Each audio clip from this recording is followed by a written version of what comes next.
Totoo nga ba ang usap-usapang i-trade na ng Barangay Ginebra, ang guard na si Maverick Ahamisi? Si Maverick Ahamisi ay nailagay nga raw sa trading block ng Barangay Ginebra. Kasunod ng pag-activate ni Jamie Malonzo sa kanilang lineup para sa conference na ito. At ito nga daw ang trade idea na kumakalat kamakailan at usap-usapan ngayon. Na makukuha nga daw ng Ginebra si Kemart Carino, plus Terra Firma first round pick for the next draft. Ang kapalit nga daw, na makukuha ng Terra Firma ay sina Maverick Ahamisi, at si Jeremiah Gray. Agad naman tumugon si Coach Tim Cone, upang linawin ang kumakalat na balibalita, tungkol sa trade kay Maverick Ahamisi. At sinabi nga ni Tim Cone, na, mananatili daw sa Barangay Ginebra San Miguel Kings, si veteran guard Maverick Ahamisi. Ibinasura ni Gene Kings head coach, Tim Cone. Ang mga chismis na ang Filipino-American guard ay nasa trading block.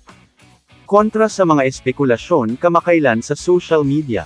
At sinabi nga, na hindi totoo ang mga kumakalat na balita.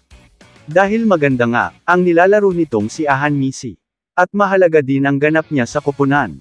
Hindi rin natin alam, kung alin ang totoo, pero malinaw na nga, na sinabi mismo ni Coach Tim Cone, na walang katotohanan, ang mga kumakalat na balita.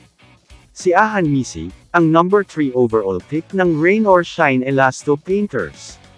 Sa 2015 PBA Rookie Draft, ay bahagi ng championship run ng koponan noong 2016 PBA Commissioner's Cup.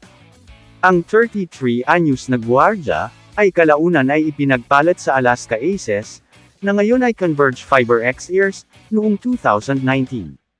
Kung saan siya naglaro hanggang 2023, bago pumirma sa Barangay Ginebra, bilang isang free agent. Kamusta mga idol? Sports Zone PH, para sa sports news and update. Kung bago ka pa lamang dito sa channel ko, pindutin mo na ang subscribe button at notification bell, para lagi kang update sa mga sports news.